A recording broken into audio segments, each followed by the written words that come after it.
Sekalian, alhamdulillah, sama-sama kita melafazkan berbanyak-banyak syukur kita kepada Allah Subhanahu Wa Taala.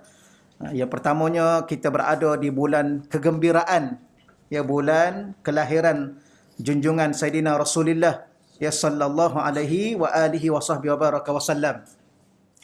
Ulama mengatakan bulan ni bulan kegembiraan. Ya, maka bergembiralah ya dengan hari kelahiran Sayyidina Rasulullah sallallahu alaihi wasallam. Dalam surah Maryam ya ayat 7, surah Maryam ayat 7 dengan surah Maryam ayat 15. Dua ayat tersebut Allah Subhanahu Wa Taala mengkhabarkan berita gembira ya kepada Nabi Zakaria, bila mana Nabi Zakaria ini akan mendapat seorang anak yang namanya Yahya. Ayat Maryam, surah Maryam ayat 15, Allah mengucapkan salam sejahtera ya kepada Nabi Yahya pada hari kelahirannya. Apa yang nak sebut secara ringkasnya bahawa bulan ni adalah bulan kegembiraan. Ya, sebagaimana Allah Ta'ala berbicara tentang hari kelahiran Nabi Yahya dan memberi khabar gembira kepada ayahnya, Nabi Zakaria, maka kita lebih utama bergembira dengan hari kelahiran Nabi kita Muhammad sallallahu alaihi wa alihi wasallam. Yang keduanya, kita bergembira ya kerana Allah Subhanahu Wa Taala telah mengizinkan kembali ya untuk kita peringkat demi peringkat ya berada di dalam taman-taman syurga Allah Subhanahu Wa Taala sebagaimana pada pagi inilah. Alhamdulillah, sekali lagi kita bersyukur pada Allah Subhanahu Wa Taala. Dan sayanya minta maaf banyak-banyaklah kadang-kadang kelas saya ni akhir-akhir ni tergendala. Ya, tergendala dengan beberapa program lain yang tak dapat dielak. Yang keduanya tergendala dengan lupa. Saya ni ustaz yang tak ada apa-apa, tak ada PA, tak ada driver, tak ada apa. Ya, kalau saya ingat, ingatlah. Kalau saya lupa, lupalah. Baik. Walau bagaimanapun, minta maaf banyak-banyak pada tuan-tuan dan puan-puan. Dan insya-Allah pada pagi yang mulia ini kita teruskan lagi 40 hadis cinta pada kecintaan Allah Subhanahu Wa Taala. Maka di saat kita membaca hadis ini, salah satu matlamat dan tujuannya ialah kita nak jadi orang-orang yang dicintai oleh Allah. Ya, dicintai oleh Rasulullah sallallahu alaihi wasallam. Dan setengah ulama mengatakan bahawa Rasulullah ni dia tak sama dengan rasul-rasul yang lain. Rasul yang lain dia datang membawa risalah, bawa agama yang mengajar agama kehidupan kepada umat masing-masing. Nabi Muhammad dia datang dia bawa dua. Satu dia bawa agama Islam, yang kedua dia bawa mahabbah. Dia bawa cinta di kalangan umat Nabi. Sebab tu Nabi ini gelarannya Habibullah. Nabi-nabi lain tak ada gelaran Habibullah. Maka Nabi membawa cinta dalam kehidupan kita. Maka di sana banyak hadis-hadis Nabi, antaranya ni 40 hadis yang berbicara soal cinta dan menjadi orang-orang yang dicintai oleh Allah Subhanahu Wa Taala.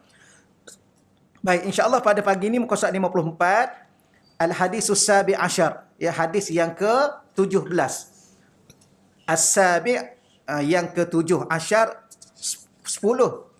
Jadi 7 campur 10, 17. Okey, an Abi Abdullah, ya, daripada Sayyidina Abdullah Ibnu Mas'ud. Ya, Sayyidina Abdullah Ibnu Mas'ud qala, telah berkata, qala Rasulullah sallallahu alaihi wasallam, ya, telah bersabda Sayyidina Rasulullah sallallahu alaihi wasallam, innallaha, sesungguhnya Allah Subhanahu Wa Taala. Yang ni saya ulang lagi sekali ya, setiap kali kita baca hadis-hadis pasal cinta ni, daripada awal dulu lagi, dan termasuklah hadis yang ke-17 ini, ia bermula dengan inna, satu kata penegasan.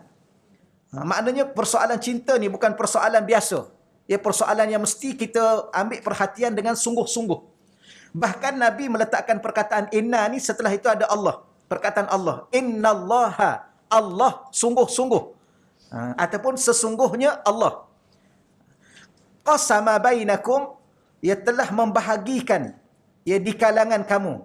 Yang ni saya baca dalam bahasa Arab ya. Kalau nak tengok terjemah tu, kadang-kadang terjemah tu dia susun ayat bahasa Malaysia. Bahasa Arab kadang-kadang dia lain sikit susunan bahasa dia. Kalau kita baca terjemah kat bawah tu, sesungguhnya Allah telah membahagikan akhlak. Sebenarnya perkataan akhlak tidak datang lagi. Ya, di dalam bahasa Arab tu, innallaha, sesungguhnya Allah, qasama, Allah telah membahagikan, bainakum, di kalangan kamu ataupun di antara kamu. Apa yang Allah bahagikan? Akhlaqakum, akhlak-akhlak kamu. Tapi dalam bahasa Melayu yang mudahnya, sesungguhnya Allah Ta'ala telah membahagikan akhlak di kalangan kamu. Kama sebagaimana qasama, dia juga telah membahagikan bainakum, di antara kamu, arzaqakum, rezeki-rezeki kamu. Ya. Jadi di sini salah satu daripada perkara yang kita kena faham dalam kehidupan kita dalam berkait dengan rezeki. Walaupun kita dah faham dah, ya saya yakin tuan-tuan dan puan-puan dah cukup faham tentang rezeki. Dulu kita faham rezeki ni apa dia? Dulu rezeki ni apa rezeki? Duit lah kan? Tak ada duit, tak adalah rezeki. Rupanya rezeki ni luas. Ya, sehat itu rezeki, hati yang tenang itu rezeki, anak-anak yang soleh dan solehah itu rezeki, dapat sahabat-sahabat baik pun rezeki. Ya, dapat berhimpun pada pagi ni. Ya, di dalam taman-taman syurga Allah Subhanahu Wa Taala ni pun rezeki. Maka sebagaimana Allah Taala telah membahagikan kepada kita akhlak, dia membahagikan sebagaimana dia membahagikan rezeki. Apa maksudnya? Maksudnya orang yang dapat akhlak ni adalah orang itu juga telah mendapat rezeki. Ataupun dengan makna yang lainnya, akhlak ni Allah Ta'ala bahagikan sebagaimana Allah bahagi rezeki. Jadi sebagaimana rezeki itu kita nak doa pada Allah supaya murah rezeki, luaskan rezeki, berkatkan rezeki, maka akhlak juga nak kena minta dengan Allah sebagaimana minta rezeki. Yang ni saya pernah dengar ceramah daripada ada seorang imam, seorang doktor yang menjadi imam kepada Masjid Musa. Masjid Musa ni masjid di Hayus Sabi' di Mesir, Kahirah Mesir. Kaminya pelajar-pelajar, kalau pelajar Kelantan tu ramai berada di Hayus Sabi'.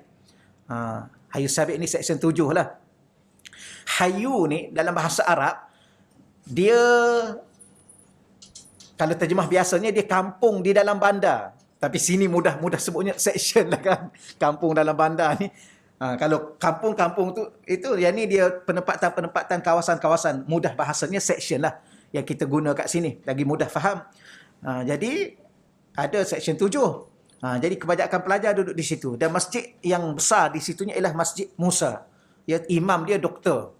Dia ada 2 PhD katanya. Imam ada 2 PhD. Bukan imam biasa. Baik, dia mengajar, saya masih ingat lagi dia cerita bab ni. Dia kata, kamu kena faham bahawa rezeki ni, akhlak ni seumpama rezeki. Ya, sebagaimana rezeki itu kamu berdoa supaya murah rezeki, supaya tambah rezeki, supaya luas rezeki, supaya Allah buka pintu rezeki, maka begitu juga kena minta akhlak. Sebagaimana rezeki tu Allah bahagikan. Sebagaimana kita nampak lah, orang tu kaya dia. Orang tu kaya juga tapi tak kaya sangat. Yang tu kaya, sungguh-sungguh kaya. Yang ni pula miskin. Kenapa ni? Kerana Allah bahagi-bahagi. Maka akhlak juga gitu rupa-rupanya. Sebab kita tengok ada orang ni, dia tak mengaji tinggi sangat tapi akhlak dia subhanallah.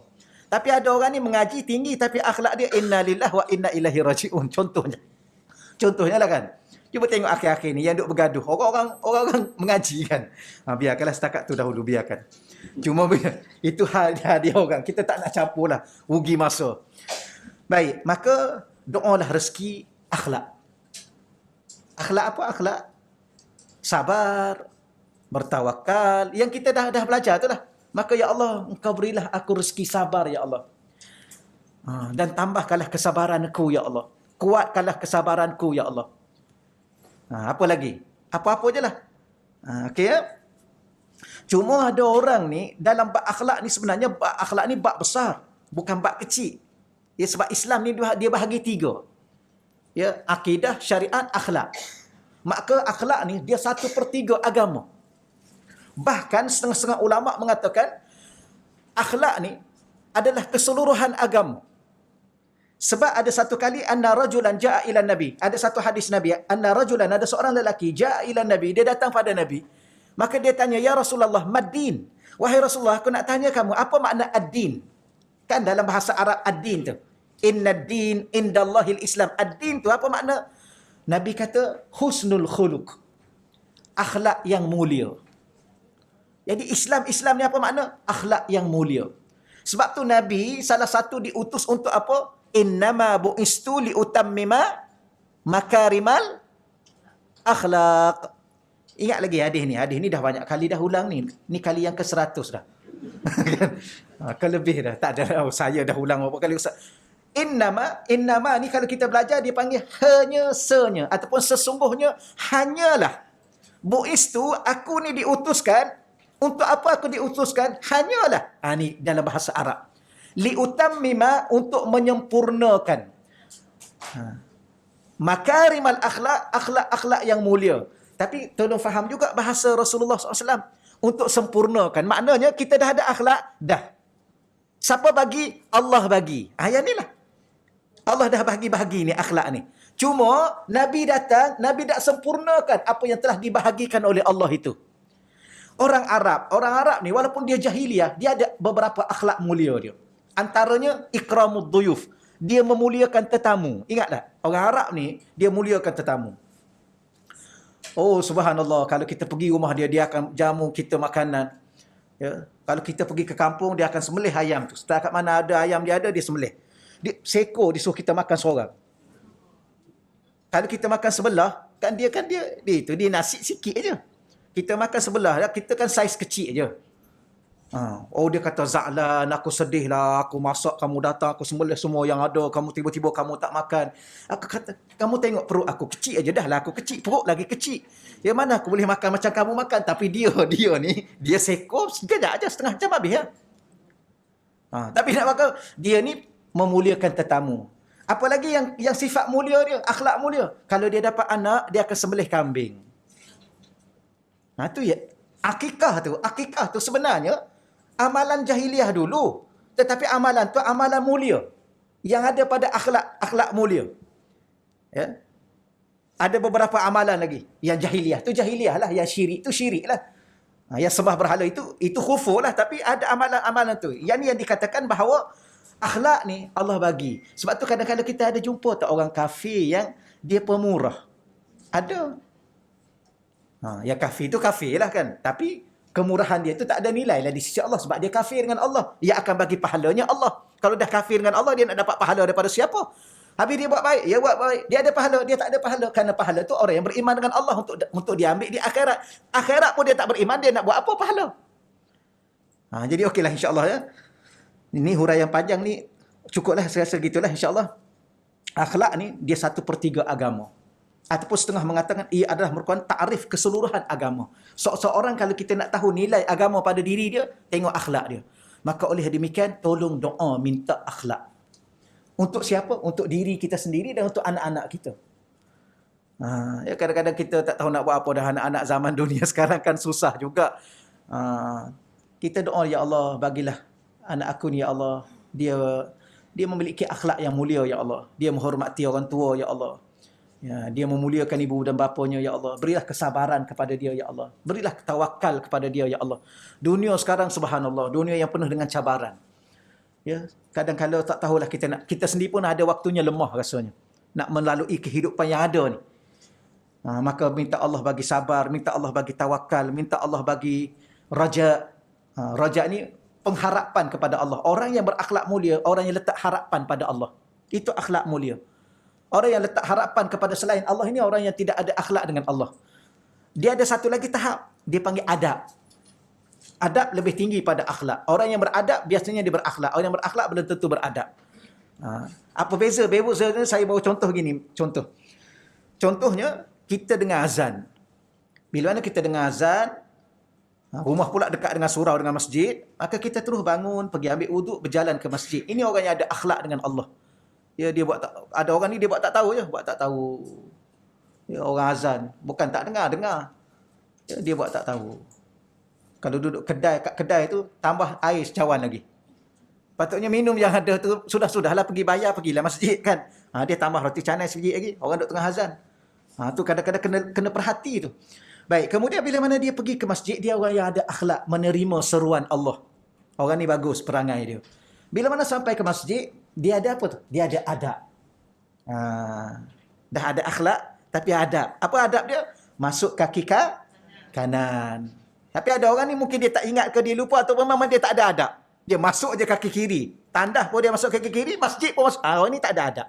Tapi dari segi dia menerima jemputan ke masjid itu setelah mendengar azan, orang ni ada akhlak.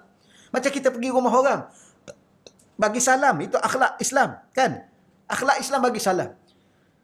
Baik, kalaulah tuan rumah dah buka pintu, jangan terus masuk. Memanglah kita bagi salam, tuan rumah buka pintu terus masuk. Ni orang tak ada adab. Malam bila mana masuk, tuan rumah kata, sila masuk, kita pun masuk. Masuk tu pun kena jaga dulu. Kena duduk, kena berdiri dulu. Tuan rumah kata, sila duduk. Baru kita duduk. Ini orang ada akhlak. Sama juga tuan rumah angkat minuman. Kita tunggu dulu. Ni dahaga ni. Sedang elok lah. Letak depan saya ni. Jangan nampak lapar kan. Walaupun dahaga, jangan nampak sangat. Itu apa tu? Adab. Tuan rumah kata silakan. Baru kita minum. Jangan pula tanya. Kosong saja. Jangan. Ni orang tak ada adab. Kau pernah buat macam tu? Rumah kawan-kawan rapat lain lah. Kita dah selalu bergurau lain. Ni rumah orang. Rumah itu. Datang-datang. Ustaz, teh kosong saja. Roti tak ada. Kan? Kuih-kuih tak ada. Jangan ya.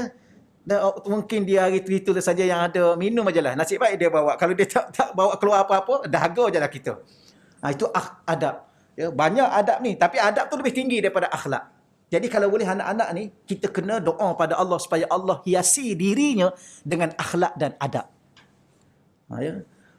Bahkan ada setengah ulama kata, wa'alam anna dina kullahu adabun. Ada juga mengatakan begitu. Ketahuilah bahawa agama ni semuanya adab. Adab makan, adab minum, adab tidur, adab masuk tandas, adab baca Quran. Kan? Semua adab. Adab berpakaian, adab bercakap, adab dengan orang dewasa, adab dengan orang tua, adab macam-macam adab. Wallahualam. Baik. Ini tak masuk tajuk lagi ni. Wa innallaha, dan sesungguhnya Allah yu'tid dunya. Apa makna yu'tid dunya? Allah memberi dunia. Man yuhibbu wa man la yuhibbu. Allah bagi dunia ni kepada hamba-hambanya yang dicintainya dan kepada hamba-hambanya yang la yuhib, yang tidak dicintainya. Dunia ni Allah bagi dua-dua. Orang beriman, orang bertakwa pun Allah bagi dunia. Orang kafir, orang munafik pun Allah bagi dunia. Dunia ni ada tak orang Islam yang beriman kaya? Ada. Sahabat-sahabat Nabi kaya. Sayyidina Osman kaya. Sayyidina Abu Bakar kaya. Maknanya Allah bagi dunia pada orang yang Allah cintai. Tapi Abu Jahal, Abu Lahab kaya tak? Kaya juga. Nak bagi tahunya dunia ni Allah bagi kedua-duanya. Tetapi yang ni. Tetapi wala yu'til iman illa man yuhib, dan akan tetapi dia tidak mengurniakan iman melainkan man, orang yang yuhib, yang Allah cintai. Jadi apa maksud di sininya? Maksudnya ialah orang-orang yang beriman adalah orang-orang yang dicintai Allah. Kenapa? Kerana iman itu diberi kepada orang yang dicintai. Alhamdulillah. Ya, dalam hati kita sekarang ada iman kepada Allah. Cuma iman itu adalah kita kena belajarlah, ya. Sebab setiap perkara pasal Islam ni dia kena belajar. Dia tak boleh rasa beriman saya ni. Tak boleh. Kalau orang tanya kita, puan-puan beriman tak? Kejap ustaz, saya rasa saya beriman rasanya. Tak boleh jangan cakap macam tu. Ya. Iman tu kuat tak? Rasa-rasa kuat, rasa-rasanya. Tak boleh. Walaupun saya pernah sebut pada tuan-tuan, apa makna iman? Iman tu adalah rasa. Rasa apa? Rasa percaya. Rasa percaya kepada Allah. Kerana iman tu di hati. Iman dia ada di hati. Hati tu rasa. Apa makna iman? Percaya. Apa makna iman? Yakin. Jadi rasa apa? Rasa percaya dan yakin. Rasa sungguh. Dan kalau orang kata pada kita beriman tak? Ya. Kuat tak iman kita? Ya. Ya, jangan pula kita jawab dengan rasa pula tadi. Rasa tu sebenarnya agak-agak. Saya agak-agak tak boleh. Itu persoalan berkaitan dengan iman. Walau bagaimanapun, kita yakin bahawa di saat kita beriman pada Allah, kita adalah orang-orang yang dicintai oleh Allah Subhanahu Wa Taala. Maka jagalah iman itu untuk sentiasa berada dalam diri kita agar sentiasa dicintai oleh Allah. Sebab tu doa jangan lupa. Allahumma ahyina bil iman. Ya Allah, kau hidupkanlah kami ya Allah dengan iman. Seandainya suatu hari nanti kami meninggal dunia, ya Allah, matikanlah kami dalam keadaan beriman. Dan ya Allah, bila di saat kami sampai di akhirat, wahsyurna bil iman, himpunkanlah kami dengan orang-orang yang beriman, yang ada iman. Wa adkhilnal jannah, ya Allah, di saat kami nak masuk syurga, masuklah kami syurga itu dengan iman. Kenapa? Kerana masuk syurga dengan iman itu adalah masuk syurga dengan cinta Allah Subhanahu Wa Taala kepada diri orang yang beriman. Baik, muka surat 55. Jadi kita ulang lagi sekali keterangan Rezeki yang halal merupakan kurniaan Allah yang berserta keredaannya. Begitu juga rezeki dikurniakan akhlak yang mulia dan iman yang sempurna. Ya, rezeki yang halal, jadi dia ada dua di situ. Pertama, dia adalah kurniaan Allah yang berserta keredaannya. Ini kita kena ingat. Kalau rezeki yang tidak halal, rezeki ni kita nak kata apa ya? Dalam bahasa mudahnya, segala pemberian Allah. Orang kafir dapat tak pemberian? Dapat. Tapi Allah bagi kaifiat. Kaifiat ni cara. Cara nak dapat rezeki. Rezeki ni dipanggil jalan-jalan rezeki. Pintu-pintu rezeki. Kita ni boleh tak nak dapat rezeki dengan cara yang tidak baik? Boleh. Boleh. Boleh nak menipu boleh? Boleh lah. Menipu mudah aja. Kesusah. Senang je nak tipu orang ni. Tapi kenapa kita tak pilih untuk tipu orang? Sebab kita tahu pada penipuan itu kita akan dapat rezeki tapi tidak ada dalam redha Allah. Gitulah. Jadi rupa-rupanya kita faham bahawa rezeki yang halal tu dia datang berserta dengan redha Allah. Ini yang paling kita nak. Berkat, tu yang saya kata tadi. Yang kedua, berkat. Rezeki yang halal ni dia bukan sekadar dia datang dengan kurniaan Allah, berserta dengan keredaan Allah, bahkan dia berkat. Baik, begitu juga rezeki digunakan akhlak yang mulia. Akhlak mulia juga adalah rezeki. Maka bersyukurlah. Ya, kalau dapat anak-anak yang lembut bercakapnya, sopan bercakapnya, bersyukurlah pada Allah. Tapi kalau dapat anak-anak yang kasar sikit bahasa dia, berdoalah pada Allah supaya Allah bagi rezeki, supaya dia diubah rezekinya daripada yang cakap kasar, yang tak hormat orang dan sebagainya. Dunia hari ni susah tuan-tuan sekalian. Ya, dunia hari ni, subhanallah, cuba tengok dalam Facebook tu, dalam Twitter, dalam Insta tu. Tengok bahasa, la haula wala quwata illa billah. Dia kena duduk kat rumah dia. Dia tak nampak orang. Maka dia caci maki orang. Biasalah. Dia tengok dalam, subhanallah. Ya. Macam mana lah dia caci maki ustaz-ustaz ni kan. Biasalah. Ada satu kali saya ingat dengan arwah saya forum. Ustaz Razuki, saya dengan arwah Ustaz Rizwan Rahmat. Duduk kejap Ustaz Rizwan cuit. Tengok ni Ustaz, apa dia orang kata kat kita ni. Kita baca. Dia kata 3 ekor monyet, dia kata. Macam-macam, banyak lagi bahasa dia kata. Yalah. Kadang-kadang kita mengajar kan, kita buat teguran-teguran. Dan sekarang kan online kan. Bila mana online, kita buat teguran para pemuda sekalian, kita kena begini. Marahlah dia. Marah tu dia kata 3 ekor monyet. Alhamdulillah. Okey lagi lah. Ya. Makhluk yang paling hina ialah iblis. Kalau dia kata 3 ekor iblis tu. Tapi itu bahasa sekarang. Subhanallah. Gerun kita nak baca. Cuba tengok dalam Instagram tu. Subhanallah. Dia caci maki secara terbuka. Moga-moga Allah Ta'ala rezekikan kepada mereka dan kepada kita, kepada anak cucu kita ya, akhlak yang mulia. Kerana akhlak ni adalah rezeki. Dan bukti kemuliaan seseorang yang Allah akan beri kepada dia dunia dan akhirat. Ada 2 timbangan yang berat, kata Nabi. Ada 2 timbangan yang berat. Ya. Asqalu ma yudha'u fil mizan. Antara benda yang paling berat yang diletakkan di atas timbangan amalan. Yang pertama Nabi kata taqwa Allah, yang kedua husnul khuluq. Kalau kita balik akhirat nanti, timbangan amalan kita akan jadi berat. Ada 2 perkara kalau kita ada. Pertama, bertakwa kepada Allah. Yang kedua, akhlak yang mulia. Siapa-siapa yang balik akhirat dalam keadaan akhlak dia mulia, maka timbangan amalan dia berat. Itu nilai akhlak. Ya. Maka mintalah pada Allah. Dia masalah begini, tuan-tuan dan puan-puan. Saya pun samalah.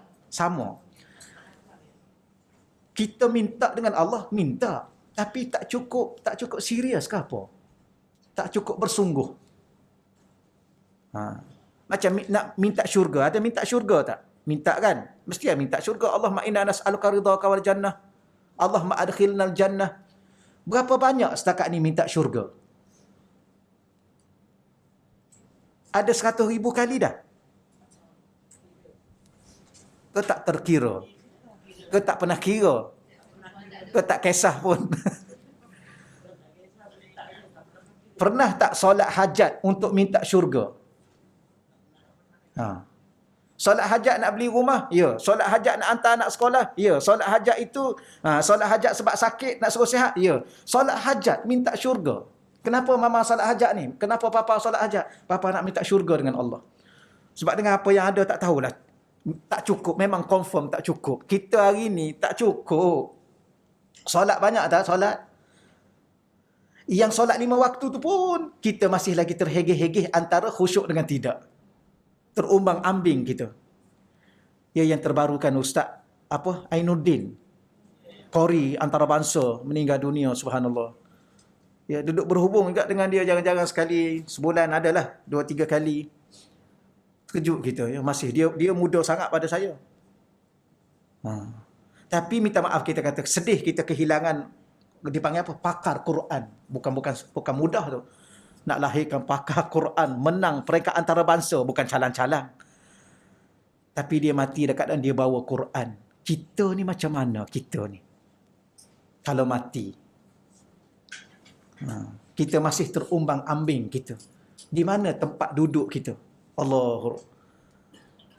Sebab itulah akhir-akhir ini banyak berinteraksi dengan Allah. Ya Allah, aku tahu amalan aku tak banyak, ya Allah. Aku baca Quran sedikit, aku sedekah pun sedikit, aku bangun malam pun sedikit. Tapi tolonglah aku, ya Allah. Ceritalah apa-apa pun. Aku nak masuk syurga, ya Allah. Aku tak mampu untuk masuk neraka. Aku nak masuk syurga, ya Allah. Tolonglah masukkan aku ke syurga. Berapa kali? Ya Allah, setakat ni aku ulang dah 10,000, ya Allah. Walaupun aku tahu sedikit. Tapi tolonglah, ya Allah. Berapa rakaat dah? Dah 10,000 rakaat, ya Allah. Aku solat. Betul. Solat minta syurga. Solat hajat. Habis betul ke ni kita nak masuk ni? Sebab tu kita buat ambil iktibar daripada ulama-ulama ni, ulama-ulama yang terdahulu, salafus soleh dahulu, kita tahu memang mereka serius sungguh-sungguh nak masuk syurga. Ya. Mereka khatam Quran hampir setiap hari. Kita kalau tak dapat setiap hari pun, sebulan sekali pun kira okey sangat dah. Betul ya? Kalau sebulan 3 kali, oh lagilah. Subhanallah. Tapi buat tak boleh. Nanti kalau puan-puan tanya saya, tuan-tuan tanya saya, Ustaz macam mana? Samalah kita pun. Saya pun sama. Cakap sebut tadi duduk sibuk lah. Sibuk sana, sibuk sini, tak tahulah nak cakap apa. Lepas tu penat. Penat. Baca Quran pun sikit. Baca 5 ayat. Lepas tu mengawak lah. Sama. Tapi puan-puan bagus. Saya ni tak tahulah macam mana akhir-akhir ni. Kalau saya meninggal, tolonglah baca doa-doa sikit kat saya. Allah Rabbi. Tak tahu nak cakap apa dah. Akhir sekali dia mengadu gitulah. Tapi itulah yang guru kita ajar. Mengadu je lah pada Allah, tuan-tuan. Cakap betul lah. Ya Allah, tolonglah aku, ya Allah. Aku merayu, ya Allah. Tolonglah, ya Allah. Janganlah kau bakar aku dalam neraka, ya Allah. Kalau aku masuk dalam kubur, ya Allah. Kalau boleh, ya Allah. Kau janganlah bagi malaikat tu tanya soalan, ya Allah. Memang aku tak mampu nak jawab. Tapi kalau dia tanya, kau bantulah aku untuk aku jawab, ya Allah. Harapkan aku tak mampu nak jawab. Nak jawab macam mana? Dia jawab dengan amalan. Dia bukan jawab dengan mulut. Jawab dengan amalan. Nak jawab dengan amalan apa? Amalan tak banyak. Akhir sekali minta tolong Allah lah. Tolonglah, ya Allah. Gitulah antara interaksi kita dengan Allah. Samalah akhlak, mintalah akhlak dengan Allah. Mintalah, ya Allah tolong bagi aku sabar, ya Allah. Ya Allah tolonglah bagi aku kuat, ya Allah. Istiqamah, ya Allah. Aku nak bangun malam, ya Allah. Tapi kejap bangun, kejap tak bangun. Ya, ni dah 2 minggu tak bangun dah. Ya betul ya? Minggu lepas bangun. Ni dah 2 minggu dah, ya Allah. Cakap je lah, betul ya? Ni saya cakap saya ni. Tidur je.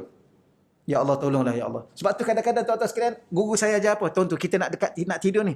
Ya Allah, malam ni aku nak bangun, ya Allah. Engkau sedarkanlah aku pukul 3 nanti, ya Allah. Pukul 4 pun tak apa. Mula-mula pukul 3, lepas tu pukul 4. Bangunlah pukul 4. Tuan-tuan kena cakap awal-awal, tuan-tuan. Ni saya cerita saya lah. Saya cakap awal-awal. Ya Allah, kalau engkau kejutkan aku pukul 4, ya Allah. Engkau bangunkanlah aku, ya Allah. Kadang-kadang aku dah sedar tapi tak nak bangun. Dah kita dah bagi tahu pada Allah pukul 4. Tadi pukul 3, lepas tu pindah pukul 4. Dah sedar dah pukul 4. Ya Allah, sikit lagi boleh, ya Allah. Astaghfirullahalazim. Buat malu je, tuan-tuan sekalian. Betul. Tapi dah dengan Allah, malu tak apa. Jangan malu pada Allah, habislah kita. Cakap ajalah. Ya Allah, pukul 5 lah, ya Allah. Ya Allah, kalau dah pukul 5 aku sedar, Engkau tolong kuatkan aku untuk aku bangun, Ya Allah. Bangunlah. Pergilah ambil wuduk. Sembahyang 2 rakaat. Lepas tu menguap. Mengantuk. Ya Allah, Tuhanlah yang tahu. Ya Allah, tolonglah Ya Allah, buangkanlah mengantuk sekejap Ya Allah. Aku nak 2 rakaat lagi Ya Allah. Sampai ke tahap itu berbicara dengan Allah. Dah teruknya diri kita. Tapi itulah kita buat je lah. Ya Allah, besok pagi Ya Allah, hari Jumaat Ya Allah. Tolong beri kekuatan aku nak baca surah Kahfi Ya Allah. Ya Allah, besok Ya Allah hari Jumaat aku nak pergi awal ke masjid Ya Allah. Biar aku beri aku kuat untuk aku pergi pukul 12 Ya Allah. Aku nak pergi Ya Allah. Dah aku pergi ke masjid Ya Allah, tolong Ya Allah, aku nak solat berapa? Nak solat berapa banyak aku nak solat di situ Ya Allah. Kena cakap satu-satu tuan-tuan.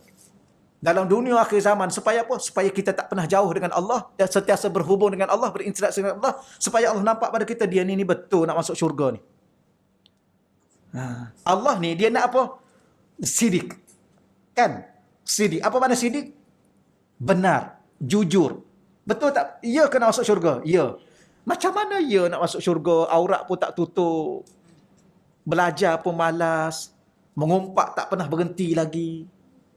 Nak masuk syurga? Ni orang yang tidak benar. Itu maksud dia. Maksud saya ni tuan-tuan sekalian, supaya Allah nampak pada kita, berdoa pada Allah, minta dengan Allah setiap benda kita minta, setiap benda kita cakap dengan Allah, sampai satu tahap Allah kata, memang dia ni nak masuk syurga. Sama juga kita kata nak mimpi jumpa Nabi. Nak tak mimpi jumpa Nabi? Nak. Ya ke nak? Berapa kali selawat satu hari? 100. Tak cukup. Makcik itu 15,000 satu hari. Kan ada cerita makcik yang masyhur tu. 15,000 satu hari. Tiap-tiap malam dia mimpi jumpa Nabi. Tak nak kita. Kita 1,000 pun terhege-hege. Betul. Saya lah tu. Saya cakap saya puan-puan. Tuan-tuan dan puan-puan kalau mengajar dengan saya, mengaji dengan saya cakap saya. Ustaz pun malah juga. Yalah, ustaz pun orang juga. Betul. Tapi apa yang boleh saya kongsinya daripada hati kecil saya ni, begitulah. Ya, setiap kali benda, akhir-akhir ni setiap benda semua cakap kat Allah. Tolonglah Ya Allah. Sekejap lagi nak baca Quran Ya Allah. Tolonglah aku dapatkan aku 1 juzuk Ya Allah. Kalau tak cakap, memang tak boleh. Tak tahu kenapa. Ya Allah, malam ni nak solat duha, malam ni nak solat witir Ya Allah. Aku nak solat berapa rakaat? Solat witir berapa rakaat? 3. Kalau banyak? Nak maksimum. 3 dah lah. Kita dah umur 60 dah. Besok nak mati dah. Takkan 3 lagi. Solat duha berapa rakaat? 8. Ya Allah, aku nak solat 8 Ya Allah. Tolonglah rezeki pada aku Ya Allah. Aku nak solat 8 Ya Allah. Cakap tuan-tuan. Allah bagi. Ya Allah, akhir-akhir ni aku tak sabarlah Ya Allah. Akhir-akhir ni dia jadi macam tak sabar sikit. Betul ke? Lepas tu anak kita kata, ayah akhir-akhir ni banyak cakap lah. Dulu nampak tenang, akhir-akhir ni, itu tak kena, ini tak kena. Tak banyak sabar. Wallahualam. Ya Allah, akhir-akhir ni aku tak banyak sabar Ya Allah. Bagi tahu tu, apa maksud saya ni ialah segala benda berhubung dengan Allah. Termasuk akhlak dan iman yang sempurna. Maka barang siapa yang Allah menghendaki baginya kebaikan, maka akan dikurniakan akhlak yang baik. Jadi kalau kita nak tahu, saya, tuan-tuan dan puan-puan, akhir-akhir ini makin Allah nak bagi baik. Allah nak bagi baik pada kita untuk jadi orang yang soleh dengan solehah. Allah tambah akhlak kita. Cuba tengok. Kalau makin hari makin marah, makin tua makin pemarah kita. Makin tua makin tak sabar kita. Makin tua, makin tak tenang kita. Ini masalah kita. Ada sesuatu yang tak kena pada diri kita. Ya, tolong hati-hatilah. Dulu cakap elok, akhir-akhir ni cakap marah-marah. Dulu cakap elok-elok, akhir-akhir ni cakap benda yang macam-macam. Menyumpah lah apalah. Ya. Maka itu benda yang tak baik. Sedangkan akhlak yang baik merupakan tanda seorang itu memiliki iman yang sempurna. Nak tahu iman dia sempurna tak sempurna, tengok akhlak dia. Sebagaimana sabda baginda Nabi yang diriwayatkan oleh Sayyidina Abi Hurairah. Akmalul mu'minina imanan ahsanuhum khuluqa. Akmalul mu'minin, orang-orang mukmin yang paling sempurna imannya ialah yang paling baik akhlaknya. Orang mukmin yang paling sempurna imannya. Ahsanuhum khuluqa, yang paling baik akhlak dia. Sayyidina Tawus Ibnu Kasyah, ia pernah mengatakan, inna hazihil akhlak, sesungguhnya akhlak ini, manahihu yamnahuhallahu azza wa jalla. Akhlak ini merupakan kurniaan Allah, yang mana Allah kurniakan kepada sesiapa yang dikehendakinya, ia daripada kalangan hambanya. Ya, man yasha min ibadih. Fa iza arada Allah azza wa jalla bi 'abdin khaira, sekiranya Allah menginginkan kebaikan terhadap seorang hamba, maka dia akan menggunakan akhlak yang baik kepadanya. Ini okeylah, kita faham dah insya-Allah ya. Setakat tu perbincangan kita pada hadis yang ke-17. Saya nak buka lah sikit ni biar boleh bernafas. Sempuk dah. Buka hidung sikit biar boleh nafas ya. Okey, baik. Al-hadis as-samin asyar. Habislah di situ insya-Allah. Moga-moga Allah Taala rezekikan kepada kita akhlak yang mulia. Dengan akhlak inilah kita menjadi orang yang sempurna iman. Dengan iman inilah kita akan jadi dicintai oleh Allah Subhanahu Wa Taala insya-Allah. Ya, kepada anak cucu kita sama insya-Allah. Baik, al-hadis as-samin asyar. An Abdullah bin Mas'ud yarfa'uhu. Qala ar-Rasul sallallahu alaihi wasallam. Ya, daripada Sayyidina Abdullah bin Mas'ud, ya, saya marfu', beliau berkata Rasulullah SAW bersabda, salasatun, 3 golongan, yuhibbuhumullah, yang dicintai oleh Allah. Ya, 3 golongan yang dicintai oleh Allah Subhanahu Wa Taala. Pertama, rajulun, seorang lelaki, qama minal lail, yang berjaga malam ataupun yang menghidupkan malam. Yatlu kitab Allah, dalam keadaan dia menghidupkan malam itu, lalu dia membaca kitab Allah, membaca Al-Quranul Karim. Baik, dalam bahasa Arab ni biasanya diguna rajulun. Rajulun ni lelaki, tapi bahasa Arab bila mana sebut lelaki dia termasuk orang perempuan. Sebab tu setengah-setengah terjemah seseorang. Daripada kita terjemah lelaki, takut orang perempuan tak faham. Oh, kalau macam tu orang lelaki je lah, orang perempuan macam mana? Tidaklah ya. Cuma disebutnya rajulun, lelaki tapi termasuk orang perempuan. Boleh juga kita terjemah seseorang yang Allah cinta pada golongan pertama ialah qama minal lail, dia bangun, dia berjaga malam, ataupun dia qiyamul lail dalam bahasa mudah sekarang ni, dia qiyamul lail. Dalam keadaan dia qiyamul lail itu, dia menghidupkan malam itu, salah satunya ialah yatlu kitab Allah, dia membaca kitab Allah. Orang ni orang yang dicintai oleh Allah. Jadi kalau kami dulu masa di Hadramaut ataupun di Mesir, kalau syekh-syekh kita disuruh kita bangunlah. Bangun kita bahagi 2. Satu, kita solat dulu. Kita nak solat apa, solatlah. Nak solat tahajud, nak solat witir kan. Lepas tahajud tu akhir sekali solat witir. Sebelum tu solatlah, nak solat taubat dan sebagainya. Kemudian ambil masa setengah jam terakhir baca Quran. Bangun dulu solat dan sebagainya, zikir dan sebagainya, kemudian baca Quran. Itu supaya termasuk salah seorang daripada orang-orang yang dicintai oleh Allah. Itu yang golongan pertama. Golongan kedua, wa rajulun tasaddaqa bi sadaqatin. Ya, seseorang yang bersedekah dengan suatu sedekah. Apa saja sedekah? Kalau kita belajar bahasa Arab ni, tu banyak kali dah mungkin kita ulang. Perkataan sedekah di dalam di dalam perkataan hadis ni dia bawa dalam bentuk nakirah. Nakirah ni mana-mana perkataan dalam bahasa Arab, dalam Quran, dalam hadis yang dia ada tanwin. Apa makna tanwin? Baris 2 di atas atau baris 2 di bawah atau baris 2 di hadapan. Perkataan tu umum. Kalau kita tak perlu lagi tanya, nak sedekah apa ustaz? Apa saja sedekah. Apa saja sedekah. Kita nak cerita juga. Selalunya kita nampak sedekah ni bagi duit. Tak, kalau bagi beras, kalau bagi ikan, kalau bagi sayur, kalau bagi apa? Sedekah masa, senyum. Kan kita dah belajar. Senyum tu pun sedekah. Ya, sedekah. Pagi-pagi datang senyum. Tapi sekarang ni tak nampak senyum. Jadi susah sikit nak bagi sedekah senyum. Cuma, tapi kita nampak mata kan. Mata tu, mata yang senyum. Subhanallah, rupa-rupanya sekarang ni kita berinteraksi dengan mata. Baru kita faham, rupa-rupanya mata ni menterjemahkan segala-galanya. Dia sedih, dia gembira, dia senyum, lain. Okeylah. Dengan apa saja sedekah. Cuma di sini ada satu huraian. Sedekah itu yukhfiha min shimalihi, yang mana sedekah itu tersembunyi dari pengetahuan tangan kirinya. Ini biasanya sedekah benda lah. Duit ataupun benda-benda yang mana bila mana kita sedekah, maksud di sini kiasan kepada sembunyikan sedekah.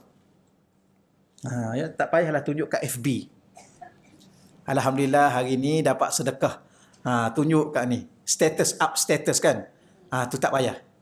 Boleh tak boleh? Boleh. Kalau tanya boleh tak boleh? Boleh. Apa hukum dia? Harus. Tapi kena jaga hati supaya ikhlas. Dan kita pula jangan duk petikai ikhlas orang. Contoh, ni masuk Facebook ni tak ikhlas lah ni. Kenapa kita cakap orang tak ikhlas? Mungkin dia ikhlas dengan Allah. Cuma kenapa dia tunjuk? Dia tunjuk tak ada sebab. Sebab contohnya ada orang bagi kat kita duit. Macam ustaz-ustaz kan. Orang bagi duit. Kemudian kita beli barang dengan duit orang tu yang orang bagi. Kita pun pergilah ke kampung mana-mana bagi. Tu kena tangkap gambar. Kena bagi kat dia. Ustaz, ada gambar tak? Ada. Ni kita dah sampaikan. Dia pun rasa Alhamdulillah. Rasa tenang dia. Ya, boleh. Tapi yang ni kalau nak dicintai oleh Allah, yang tadi diterima oleh Allah amalan itu. Diberi pahala amalan itu. Tapi nak tambah satu lagi, bukan sekadar Allah Ta'ala menerima amalan kita dan memberi pahala pada kita, tapi Allah Ta'ala telah memberi cintanya kepada kita. Iaitu orang yang bagi satu sedekah, disembunyikan sedekah dia. Sehingga tangan kanan dia pun tak tahu. Tangan kiri dia tidak tahu, minta maaf. Shimal ni tangan kiri. Apa maksudnya? Orang yang paling dekat dengan dia. Ya. Macam puan-puan kan, puan-puan nak sedekah. Tapi dengan duit puan-puan sendirilah. Maka bila mana duit puan-puan sendiri, tak perlu bagi tahu suami, tak perlu. Tapi kalau duit suami, kena minta izin. Kena bagi maklum. Kalau suami dah bagi, dia pun dah kata okeylah, you nak buat apa, silakanlah, nak bagi ke mana, silakanlah. Tu alhamdulillah lagi baik. Kita pun bagilah diam-diam. Yang ni bukan setakat Allah bagi pahala pada kita, dan kita dapat kelebihan-kelebihan bersedekah. Apa kelebihan bersedekah? Memanjangkan umur. Apa lagi? Sehat. Murah rezeki. Sehat. Kalau tuan-tuan dan puan-puan rasa nak hidup lama kat atas muka dunia, banyakkan sedekah. Dan hidup tu pula dah lama. Sehat. Sebab saya pernah sebut tuan-tuan sekalian, sakit kita ni ada 3 sebab. Sakit kita ada 3 sebab. Pertama sebab makan. Yang kedua sebab syaitan, iblis. Dia boleh sakitkan kita. Jin dan sebagainya, dia masuk dalam badan. Yang ketiga, sebab dosa. Sebab dosa. Kadang-kala makan dah jaga. InsyaAllah ayat-ayat syifa pun dah alhamdulillah duduk dalam rumah pun pasang Quran kan. Tapi kena sakit juga. Mungkin sebab dosa. Macam mana nak gugurkan sakit daripada dosa ni? Maka sedekah. Sebab tu kalau tuan-tuan bawa mak ke sana ke sini tapi belum sihat lagi, sedekah atas nama mak dengan niat supaya disembuhkan penyakit. InsyaAllah dia akan sembuh. Tapi kita nak satu lagi. Allah cinta kepada kita. Daripada kelebihan-kelebihan sedekah yang kita dah belajar itu, kita dah faham sangat dah. Nak suruh Allah cinta, tambahlah satu lagi cinta Allah kepada kita. Iaitu sembunyikan sedekah itu. Okeylah. Baik, warajulun, golongan ketiga. Warajulun, ada seseorang lagi, kana fi sariyatin. Dia lelaki itu berada dalam sebuah peperangan, satu peperangan. Fan hazama ashabuhu, lalu sahabat-sahabat seperjuangan dengannya telah gugur. Dia telah syahid. Fastaqbalal aduwa, tetapi dia masih tetap hidup lagi. Dia tidak mati syahid lagi, maka dia akan terus maju. Dia berdepan dengan musuh, dia tidak lari. Maksudnya, pergi 10 orang berperang dengan musuh, 9 dah mati dah. Dia syahid. Dia hidup seorang lagi. Macam mana dia nak buat? Dia kena terus rempuh musuh tadi sampai dia mati juga. Orang ini terlalu dicintai oleh Allah Subhanahu Wa Taala. Jangan tengok kiri kanan dah tak ada, tinggal seorang, cabut lari. Ya, tapi kita ni tak tergambar benda-benda macam ni, tuan-tuan dan puan-puan. Kita tak pernah masuk peperangan secara langsung, secara berdepan fizikal. Tapi hakikatnya kita sedang setiap hari berperang. Tahu? Kita kan ada musuh. Musuh yang terlalu amat nyata. Innahu lakum aduwwum mubin. Siapa musuh kita? Syaitan. Dan musuh ni lagi bahaya. Musuh yang ada di luar sana, dia nak kita mati aja. Lepas tu kita ke mana, apa jadi lepas mati, dia tak peduli dah. Janji aku dah puas hati, dia dah mati dah. Syaitan tak. Syaitan ni dia nak pastikan kita mati dan mati duduk dengan dia dalam neraka. Itu musuh yang nyata. Kalau ingat lagi yang kita belajar dulu, ada buku kecil tu kan, Hikam tu yang Syekh Yusuf sebut tu, dia kata kita tak ada musuh sebenarnya kecuali satu saja musuh kita. Siapa musuh kita? Syaitan. Yang lain tu bukan musuh kita. Yang lain tu ialah kalau orang mukmin, dia adalah saudara kita. Kalau dia kafir, dia adalah mad'u kita. Apa makna mad'u? Orang yang kita kena dakwah. Kena ajak dia. Cuma kita belajar fiqh pula, orang kafir itu dia bahagi dua. Ada kafir harbi, ada kafir zimmi. Kafir zimmi itu kita bermuamalah macam biasa. Kafir harbi itu kita kena berjaga-jaga. Kafir yang akan memusuhi kita. Sebab apa dia bermusuh dengan kita? Kerana dia telah rapat sangat berada dengan syaitan yang menjadi musuh kita sebenarnya. Wallahu a'lam. Okey, baik, insya-Allah kita lihat dia punya huraian dia. Baik, sekiranya Allah mencintai kepada seseorang hamba, muka surat 57 ya. Sekiranya Allah mencintai kepada seseorang hamba, Allah akan mengurniakan kepadanya taufik untuk bermujahadah di dalam amal ibadah. Apa makna taufik? Bimbingan. Saya ulang lagi sekali, pernah saya sebut. Dia ada dua, satu hidayah, satu taufik. Hidayah, tunjuk jalan. Taufik, bukan setakat tunjuk, dia bimbing. Kalau guru saya dulu, dia cakap begini. Ni saya ingat lagi masa duduk mengaji dengan almarhum Tuan Guni Aziz. Dia kata, apa beza taufik dengan hidayah? Ya, saya masih ingat sekarang ni. Masa tu contoh nak pergi KL lah. Ya, orang Kelantan. Tempat paling jauh KL lah masa tu. Baik. Kalau contoh kita tanya si A ni, macam mana nak pergi KL? Dia kata nak pergi KL ni kena ikut Kuala Kerai lah, Gua Musang, pergi sampai Federal Highway, sampai. Dia cakap gitu. Okey, selesailah. Itu hidayah. Adapun taufik, dia cakap gini, oh nak pergi KL, okey baik. Mari, kebetulan saya pun nak pergi juga. Naik kereta saya lah. Sambil-sambil dia bawa kita, dia pun bagi tahulah, lain kali kalau sampai ke sini ambil jalan ni. Sampai ke sini, terus lagi, sampai ke sini, ikut raup, ikut bentung, dia bagi tahu. Itu taufik. Apa makna taufik? Dia bawa kita, dan di samping dia bawa kita, dia bimbing kita, dia tunjuk kita. Satu. Itu taufik. Jadi kita nak dengan Allah, bukan sekadar hidayah, kita nak taufik. Iaitu Allah gerakkan, Allah jaga kita, Allah bimbing kita. Setiap perkara yang kita nak buat dalam ibadah kepada Allah. Sebab tu kalau boleh berinteraksi dengan Allah, ya Allah aku nak bangun malam, macam saya sebut tadi lah. Ya Allah aku nak baca Quran, ya Allah. Masa aku baca Quran, ya Allah, kau berilah kekuatan pada aku supaya aku dapat baca banyak, ya Allah. Maka Allah bagi kekuatan. Kemudian ya Allah kalau boleh engkau betulkan sebutan aku, ya Allah. Ya, sebutan makhrajnya, sifat hurufnya, lepas tu dengan lagunya. Ya. Supaya apa? Dia baca berlagu ni supaya kita seronok. Betul ya? Ni kita sendiri pun boring dengan suara kita. Tu nak buat macam mana? Benar. Alah ya Allah, kenapa tak sedap sangat suara aku ni? Kita pun dengan suara kita pun jadi mengantuk. Tak ya. Saya pernah doa, tahu-tahu puan-puan. Ada beberapa benda dulu masa saya, ialah kita dulu diajar masa di pondok dulu, nak apa minta dengan Allah. Ya, tambah-tambah kita orang miskin pula, nak minta dengan siapa? Minta dengan ayah tak ada, anak yatim. Kan saya dulu anak yatim, sampai sekarang yatim. Baik, dulu anak yatim. Nak minta dengan ayah tak ada, nak minta dengan mak pun tak ada. Baik, jadi akhir sekali duduk di pondok, minta dengan Allah lah. Jadi akhir sekali kadang-kadang tak munasabah pun minta dengan Allah. Tapi ada satu benda saya minta dengan Allah, saya minta suara. Ya Allah aku nak baca Quran, ya Allah aku nak Engkau berilah kepada aku rasa seronok aku nak baca Quran. Tapi nak baca Quran ni kalau nak seronok, nak suara tu sedap lah sikit kan. Ya Allah Engkau berilah suara aku, ya Allah, suara yang merdulah sikit, ya Allah. Lepas tu tuan-tuan sekalian, pengalaman saya ada satu kali tu.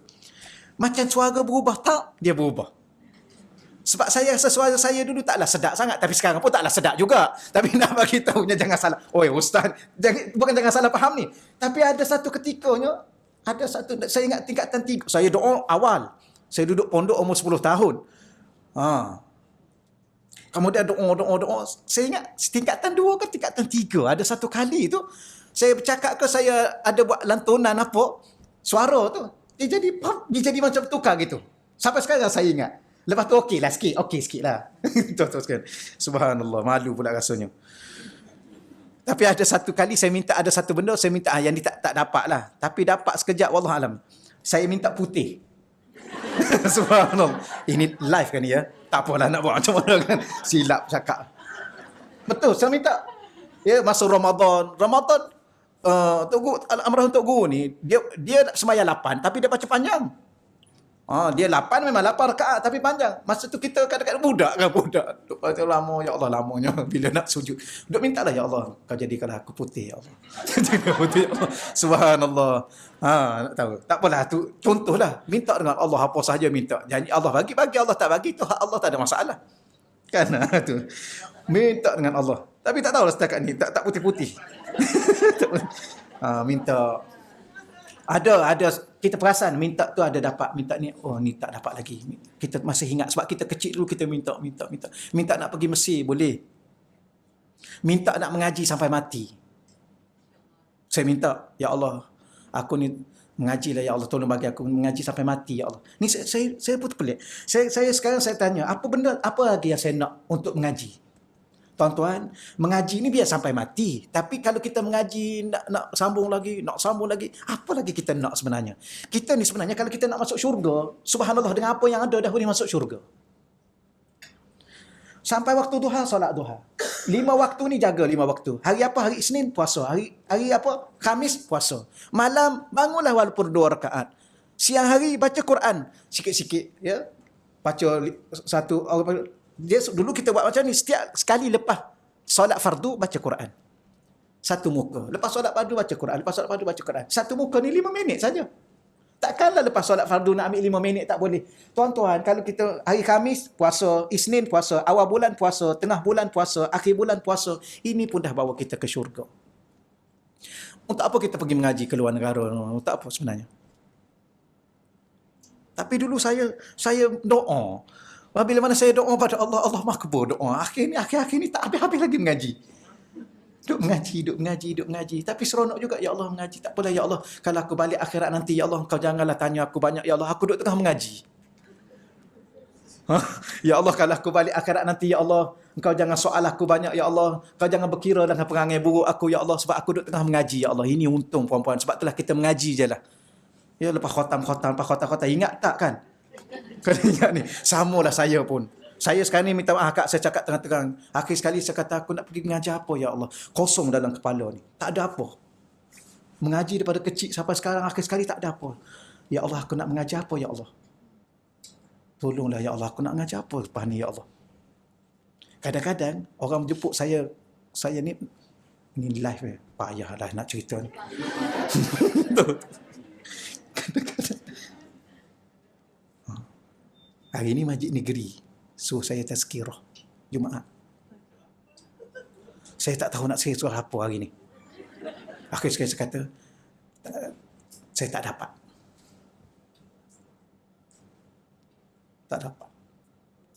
Baik saya pergi masjid mana-mana awal, saya baca Quran. Cakap macam tu. Okey lah, setakat tu lah. Nampak serius juga. Serius ni, jangan serius sangat. Tak ada apa. Akhir saya baru kita tahu bahawa hidup ni tak ada apa. Kecuali yang ada pada diri kita, Allah. Cukuplah Allah. Allah redha dengan kita. Allah maafkan kesalahan kita. Allah ampun dosa kita. Allah jangan berkira sangat dengan kita. Ya. Allah, kitalah ya. Allah. Jadi salah apa yang kita sedang belajar sekarang ni ialah biar Allah cinta pada kita, Allah tak murka pada kita. Ya Allah, aku tahu perangai-perangai aku ni banyak menyebabkan kau murka pada aku, ya Allah. Buruknya perangai aku, ya Allah. Hati aku kadang-kadang jahat, ya Allah. Buruk sangka dengan orang, ya Allah. Kadang-kadang pandangan mata aku, ya Allah, tak tahu ke mana aku bawa pandangan ini. Kadang-kadang benda-benda yang tak sepatutnya aku tengok, ya Allah. Apa tak sepatut kita tengok? Duk sibuk nak tengok keburukan orang. Dunia sekarang ni, duk cari keburukan orang, duk intai keburukan orang, kemudian tulis dalam Facebook supaya orang nampak keburukan orang. Habis kita mulia sangatkah kita? Ya, baik sangatkah akhlak kita? Duk tulis dalam tulisan Facebook memburukkan orang, merendahkan orang. Okey, mulia sangatkah kita? Tinggi sangatkah kita? Berakhlak sangatkah kita? Ni kadang ada saya baca tadi ada orang tu duk tulis. Dia kata kita kena ikut ulama-ulama yang betul. Jangan ikut ulama-ulama celup. Oh sedap cakap kat ulama tu ulama celup. Habis dia tu apa? Ni dunia-dunia akhir zaman ni kan. Dia duduk cari ulama ni ulama mi goreng lah macam-macam tu. Ulama mi segera lah duduk cakap kat orang. Baik you tu okey sangat ke? Ya, orang ni masuk neraka, orang ni masuk neraka, orang ni you tu ahli syurga ke? Jadi itu benda-benda yang berlaku dalam kehidupan semasa insya-Allah. Kita ni sampai pukul berapa ya? 10.31 kita habiskan yang ni dululah. Lama tak jumpa je jadi banyak cakap pula saya hari ni. Baik, seterusnya ingat taufik ya, taufik. Minta hidayah, minta taufik. Ya. Allah. Baik, kemudian golongan yang pertama mereka bermujahadah dengan menahan dirinya daripada banyak tidur melalui berjaga malam untuk beribadah kepada Allah. Baik, yang tadi saya ulang balik yang tadi. Sekiranya Allah mencintai kepada seseorang hamba, Allah akan mengurniakan kepadanya taufik untuk bermujahadah. Allah akan berikan kepadanya sebuah bimbingan. Maka Allah bimbing bagaimana? Supaya kita bersungguh-sungguh dalam beribadah pada Allah. Betul, kita tak cukup bersungguh. Bukan tak beribadah tapi tak cukup bersungguh dalam ibadah. Zikir, berapa banyak kita zikir? La ilaha illallah, la ilaha illallah, tidak berapa banyak kita baca? Istighfar, dia ada 3 benda. Istighfar, selawat, la ilaha illallah. Ni 3 benda ni benda paling asas dalam kehidupan kita pagi dan petang. Okey, istighfar dah berapa banyak? 100,000. Tak. Maknanya tak cukup. Kenapa tak cukup bermujahadah bersungguh-sungguh? Mungkin saya dengan tuan-tuan tak ada taufik. Tak ada bimbingan langsung dari Allah. Sebab apa? Harap kat kita siapalah kita ni? Lemah, lalai, letih, lesu, lupa. Macam-macam kita ni. Itu yang dalam pemikiran kita. Pada badan kita. Darah tinggi, kencing manis, gaut. Dah macam-macam dah. Itu kat badan. Kat hati. Subhanallah. Samalah kita. Baik, kemudian musyahadah tu. Taufik untuk mendapat mujahadah. Golongan yang pertama, mereka bermujahadah. Dengan menahan diri daripada banyak tidur. Melalui berjaga malam. Untuk beribadah kepada Allah. Inilah yang Allah cinta. Salah tak tidur? Tak salah tidur. Kerana malam memang Allah cipta untuk tidur. Tapi ada orang ni, oleh kerana bersungguhnya dia untuk beribadah pada Allah, dia kurangkan tidur dia. Ya, tak banyak pun dia kurangkan daripada 6 jam, dia ambillah 1 jam. Jadilah 5 jam dia tidur, 1 jam dia bangun. Itu saja. Baik, golongan yang kedua, mereka bermujahadah dengan mengeluarkan sedekah daripada harta yang dimiliki agar mendidik hatinya untuk tidak mencintai harta dunia. Bahkan menyembunyikan sedekahnya daripada pengetahuan orang ramai agar terpelihara daripada riak dan sum'ah. Dua dia jaga dua. Satu, kenapa dia sedekah? Ya kerana dia nak buang daripada cinta dunia untuk dia mencintai akhirat. Yang kedua, kenapa dia sembunyikan? Sebab dia tak nak tunjuk kat orang. Kalau dia tunjuk, takut dia riak, takut dia sum'ah. Apa makna sum'ah? Dia nak suka dengar orang puji. Daripada samak, sum'ah. Dia nak dengar orang puji. Alah, baguslah. Saya tak pernah jumpa lah tuan. Saya tak pernah jumpa puan ni. Puan lah manusia yang paling dermawan di dunia. Kan? Tapi dia letak dalam Facebook sekarang ni. Dia tak nak dengar, dia nak nampak ni. Tut ni. Kan? Ni kan ni. Oi, 1 je, bagilah 3. Tu 3. Kan? Takkan angkat jari aja. Like lah, like. Like lah tu. Tekan like. Ingat ada orang, saya tulis ni, saya nak tengok berapa like. Dia tulis satu tulisan, okey, saya nak tengok kawan-kawan saya berapa boleh like. Dia nak like. Dia bukan nak pahala apa yang dia tulis. Dia nak like. Like tu daripada siapa? Manusia. Pahala itu daripada siapa? Daripada Allah. Jadi orang yang sembunyikan sedekah dia ni sebab dia nak daripada Allah dan dia tak nak daripada manusia. Tu orang ni Allah cinta pada dia. Sekarang kita bicara tentang cinta. Boleh faham apa makna cinta? Dah faham kan? Cinta ni, ya?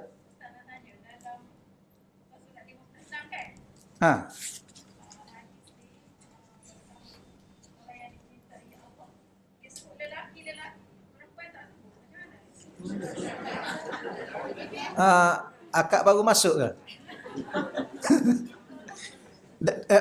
Baru masuk ke dah lama? Dah lama. Dah lama mungkin tak perasan saya dah sebut tadi. Dia gini, dalam bahasa Arab, okay, ya, dalam bahasa Arab, bahasa Quran, bahasa hadis, kalau sebut lelaki, dia termasuk perempuan. Dalam bahasa Quran. Ya, kalau sebut perempuan, itu belum tentu masuk lelaki. Tapi kalau sebut perkataan lelaki, dia termasuk sama perempuan. Kerana orang perempuan itu daripada lelaki. Daripada Nabi Adam AS. Itu hebat bahasa Arab. Ya. Satu lagi, rajulun ni, dia punya plural dia, jamak dia rijal. Apa makna rijal? Orang yang ada kehebatan, ada ketokohan. sama ada dia lelaki atau dia perempuan. Sebab tu dalam Quran disebut ar-rijal qawwamuna 'alan nisa. Ar-rijal qawwamuna 'alan nisa. Kalau orang tu terjemah orang lelaki lebih kuat pada orang perempuan, salah terjemahan di situ. Ya. Ar-rijal di situ dia bukan memberi makna lelaki. Tetapi orang yang ada kewibawaan, ketokohan, maka dia lebih kuatlah daripada orang perempuan biasa. Ya. Siapa orang ada ketokohan? Berapa ramai orang perempuan yang ada ketokohan? Jiwa dia kuat, jiwa dia kental, dia ada wibawa, dia ada ketokohan. Contoh Sayyidah Aisyah, Sayyidah Khadijah. Dan termasuklah orang perempuan yang ada di zaman ini, yang ada ketokohan, dari segi ilmu dia, dari segi akhlak dia. Sebab tu bila mana disebut rajulun, lelaki, mungkin di sini dia terjemahlah secara literal kan, literal. Tapi kena tulis dalam kurungan di situ dia termasuk orang perempuan. Jangan risau ya, jangan risau. Nanti tak termasuklah ustaz saya kat sini. Kalau macam tu nak jadi lelaki lah. Jangan. Ya, jangan. Lelaki, bila mana Allah lahirkan lelaki, gembiralah jadi lelaki. Ya, bila mana Allah lahirkan perempuan, bergembira dan terimalah redalah sebagai orang perempuan. Ya. Orang lelaki ni ada kelebihan dia. Sehingga nabi-nabi tak ada di kalangan perempuan, orang lelaki saja. Tapi syurga Allah letak di bawah tapak kaki orang perempuan, ibu. Maknanya Allah tak pernah bezakan lelaki dan perempuan. Dua-dua tu layak ke syurga. Nabi SAW lahir daripada perempuan. Kan? Nabi, hebat Nabi ya. Hebat ya, mulia ya. Tapi dia lahir daripada seorang ibu yang namanya Siti Aminah. Dia menyusu dengan Halimatus Sa'diyah. Subhanallah. Maknanya apa beza? Tak ada beza. Yang bezanya takwa ke tak takwa. Gitulah, maka bergembiralah dengan apa yang ada. Baik, akhir sekali, sikit lagi ya. Dia tak boleh banyak sangat ni. Saya minta maaf, saya hari ni pun saya rasa, saya 2-3 hari saya rasa lemah. Jiwa saya lemah, badan saya lemah. Saya mengajar pun rasa tak okey. Ni pun tak okey ni, saya mengajar ni. Puan-puan dengar okey, jiwa saya tak okey. Tak sampai. Saya doa pada Allah, ya Allah, aku tak nak dah mengajar dengan lisan, dengan lidah-lidah, aku nak mengajar dengan hati, ya Allah. Ya, supaya hati aku boleh bawa hati aku dan orang yang dengar, ya Allah, kepadamu, ya Allah. Saya balik rumah, saya termenung berapa lama lagi saya nak mengajar dengan bahasa biasa. Apa makna bahasa biasa? Bahasa lisan biasa, bercakap, gelak, apa semua, buat lawak, apa semua. Tak mau dah. Ya, nak mengajar daripada hati saya. Sebab tu saya cakap apa yang saya lalui. Ustaz malah, ya? Ustaz letih ke, ya? Ustaz lalai, ya? Samalah kita lalai. Okeylah. Ustaz pelupa. Ya. Apa maksudnya tuan-tuan dan puan-puan? Maksudnya kita ni sama. Manusia biasa.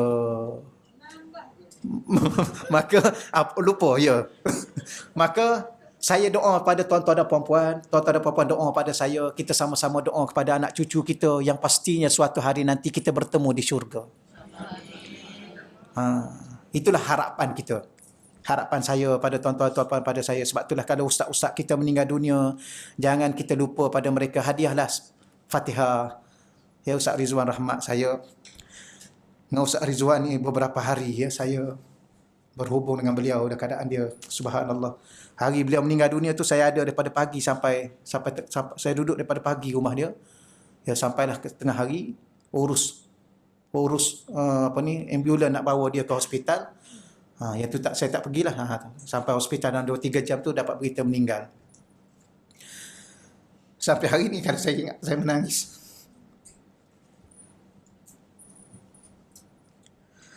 Allah, ya. Ustaz Rizwan ni dia di akhir zaman ni, tuan-tuan, akhir zaman ni payah kita nak cari orang yang setia, bersahabat, setia dalam sahabat.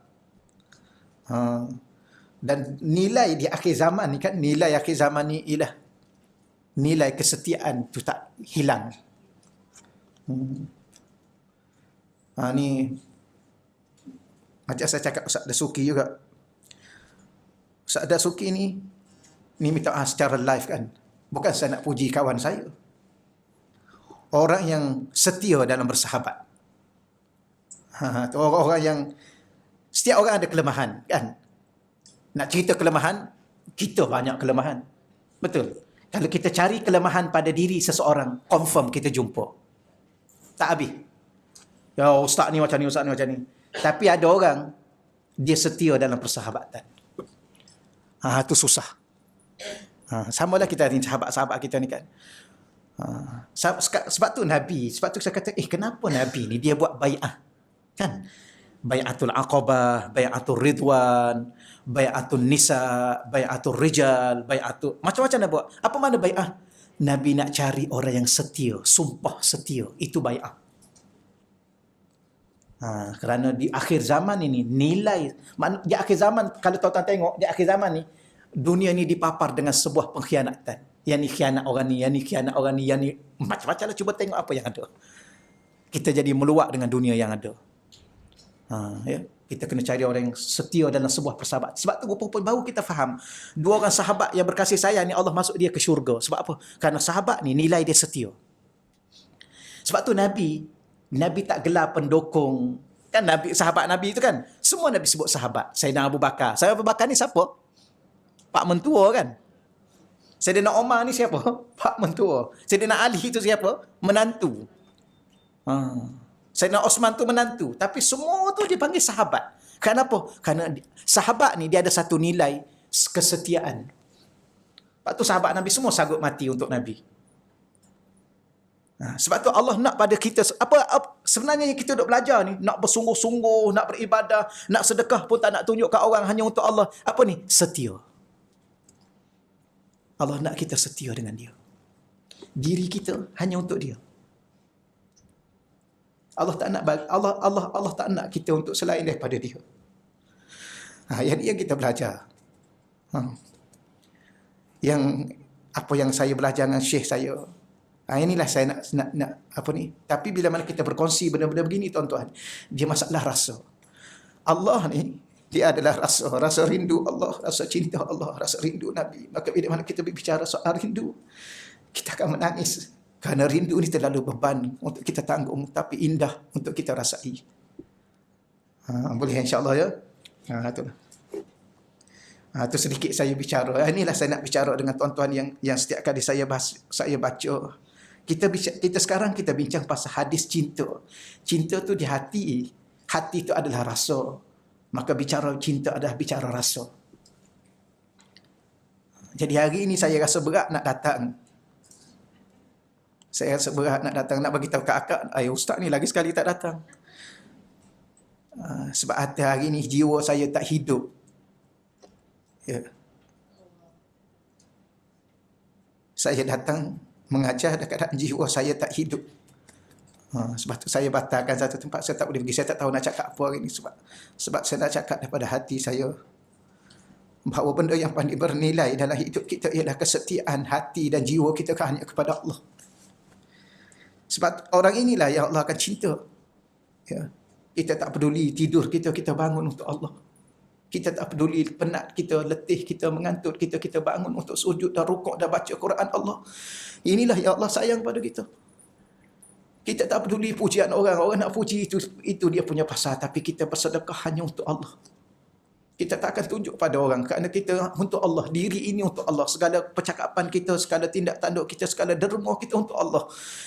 Maka Allah cinta pada kita kerana Allah tahu kita setia hanya untuk dia. Inilah yang kita nak. Ini yang kita sedang bincang. Ya. Begitulah orang yang di saat dia masuk peperangan, kalau dia masuk 10 orang, 9 dah meninggal, tapi dia datang bukan kerana sahabat dia datang kerana Allah. Maka dia tetap berdepan dengan musuh. Kenapa? Kerana dia nak mencari redha Allah. Bukan. Kalau kita kata kita pergi 10, 9 orang kawan dah meninggal, cabut je lah dulu. Kan lari je lah. Dia nak buat apa lagi dah. Musuh ada 100 orang. Kita dah tinggal seorang nak buat apa? Pergi lawan. Kenapa? Semana kita lawan demi Allah, untuk Allah. Inilah yang Allah yang cinta. Jadi apa maknanya? Diri ini setianya untuk Allah. Itu maksud saya setakat tu dahululah insya-Allah ya. Tambah-tambah bulan ni bulan Rabiul Awal. Mintalah doa pada Allah supaya Allah letak dalam hati kita cinta Rasulullah. Kerana ulama kata macam mana nak cinta Allah tanpa cinta Rasulullah. Kita tak mampu mencintai Allah secara langsung tanpa cinta Rasulullah. Itulah insya-Allah ya. Saya